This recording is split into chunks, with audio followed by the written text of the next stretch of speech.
A few weeks ago, I made a video on hidden Pokemon forms that you probably don't know about. I really enjoyed the video personally, and while doing research for it, I actually came up with more material than I was able to fit into one video. So today, we're going to be looking at even more hidden Pokemon forms that you probably don't know about. These are genuinely really interesting and cool, so without further ado, let's get into it. Our first Pokemon of the video is Weezing. Weezing has been around since the beginning, but there is a form of it out there that still to this day we have not seen, and that is a three-headed version of the Pokemon. In Weezing's Diamond, Pearl, Platinum, Black, and White Dex entries, it states that it grows by feeding on gases released by garbage, though very rare, triplets have been found. Due to the Pokedex also mentioning that Weezing is basically two coughing that are conjoined together, there are apparently some out there where three have been conjoined together and have three heads instead of two. Unfortunately though, this Weezing form has not made an official appearance to this point. One of the newest Pokemon currently is Applin, a Pokemon based on the classic image of a worm inside of an apple. While Applin is never seen in the games outside of its apple, that form, which is Applin's true appearance, does actually exist, as a model of it was found within the data of Pokemon Sword and Shield. Since this form is never used, it's interesting to think about if it was made just for the sake of being thorough, or if it was intended to appear in the games at one point. Did you also know that some Pokemon actually have multiple shiny forms? In Pokemon Colosseum and XD Gale of Darkness, some Pokemon, such as Diglett for example, have shiny forms that are completely different to what they are in the main series games. It's unknown why this is the case, but as mentioned, this occurs with several Pokemon in the games. It is possible it's due to nothing more than an error made in development when coloring the shinies, but regardless, it makes for a good piece of trivia nowadays. There are even more exotically colored Pokemon in the console games, however, as in Pokemon Stadium, the color of a Pokemon will actually change slightly depending on whether or not the Pokemon has a nickname, and what that nickname is. And these also create Pokemon with colorations that are different than their shiny forms. The color changes are also pretty subtle, so they can be easy to miss if you're not paying close attention. In addition to the games, the anime is also a pretty rich source of unique Pokemon forms, and quite possibly the best one of them all is a Whooper with a heart shape on its chest. This Whooper appeared in the episode No Big Whoop, which is from the Johto Journeys arc, and is easily one of the most wholesome things to ever exist. Whooper on its own is already pretty great, but heart-shaped Whooper is a treasure for sure.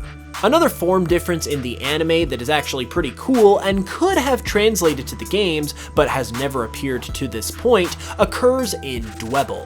Shown in a couple of episodes of the anime, including A Home for Dwebble and Battling for the Love of Bug Types, Dwebble in the anime have shells that differ in size, shape, and color based on the individual, which makes sense considering Dwebble are crab-like Pokemon that search out for rocks to use as shells individually. It's even mentioned that these different shells affect their battling capabilities, which could have translated well into the games and made Dwebble way more interesting than it admittedly is. It probably wasn't a very realistic option for the games, but it's still pretty cool to see in the anime anyway. Going back to the games, our next entry is Shellos and Gastrodon. Now these Pokemon, of course, already have two forms that we are well aware of in the East Sea and West Sea variations. However, according to the Pokedex, there are other forms out there in other regions that we have never seen before. Shellos' Diamond Dex entry states that its colors and shapes differ from region to region. In the Sinnoh region, two types are confirmed. This dex entry is very specific, as it not only says that Shellos' forms are different based on the region it's found in, but it also specifically cites the East and West Sea forms as Sinnoh-based forms, implying that other forms of Shellos can be found in other regions that are different than the ones we know. Sadly, this is not really translated into the games themselves though, as we have been to several new regions since Sinnoh was a new thing, but have only ever seen the West and East Sea forms. I think this would be an amazing thing to incorporate into Shellos' design from a gameplay perspective, so hopefully this secret aspect of this Pokemon will be properly utilized and revealed someday. Another related Pokemon in this category is Corefish Crawdant. It's long been known that Corefish is not actually from Hoenn where it was introduced, which is stated in the Pokedex, but ever since regional variants became a thing, it's become possible that the Corefish and Crawdant we know are not even the true form of the Pokemon, and instead are regional variants. This is essentially confirmed in Crawdant's design, as it has adapted to resemble Sharpedo, another Hoenn Pokemon, so ultimately another form of these two Pokemon are definitely out there somewhere in the wide world of Pokemon that we have yet to be introduced to, and I can only hope that we will get to see this intriguing set of Pokemon someday. In the first video on this topic that I did a couple weeks ago, we covered a few Pokemon from the manga, and I've got another one to share today. This is more of a unique pick and not really a true alternate form, but it's certainly worth a spot in the video. The Pokemon Vivillon was introduced in Pokemon X and Y in 2013, with its main draw being that it has many different forms, with its wing patterns differing depending on where it was caught. Well, a Pokemon with that exact concept more or less was shown on the title page of the very first chapter of the Pokemon Pocket Monsters manga. 3 butterfly Pokemon can be seen here that aren't seen anywhere else in the franchise. These Pokemon appear to be of the same species, but with each one having a different pattern on its wings, just like Vivillon, practically making these guys unofficial predecessors of the Kalos Pokemon.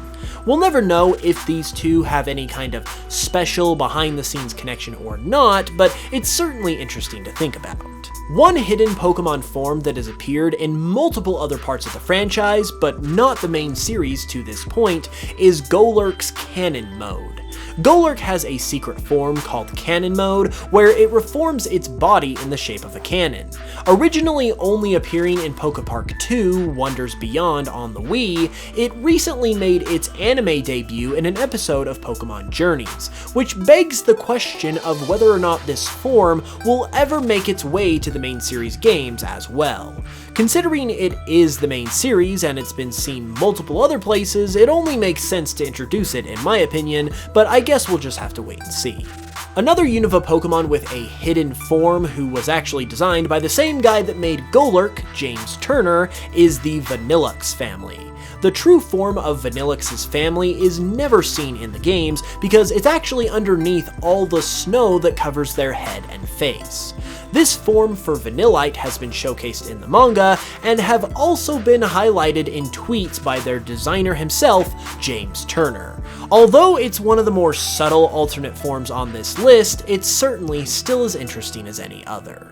Returning to the anime one more time, we have some alternate forms of Smeargle. In the episode The Art of Pokemon, Smeargle with multiple different colors of tails are seen, including one with a blue tail that is never seen in the games.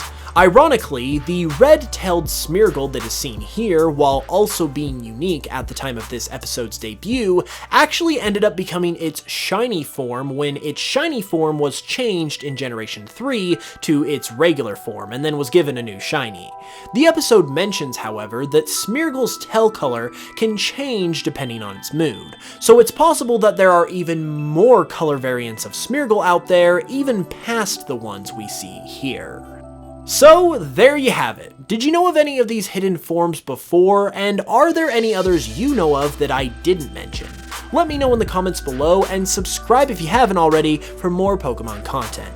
You can also support the channel further by listening to my Pokemon remixes on Spotify, and by watching my Pokemon Cardinal series here on YouTube. With that said, I will see you all very soon with another video, and until then, as always, I will smell you guys later.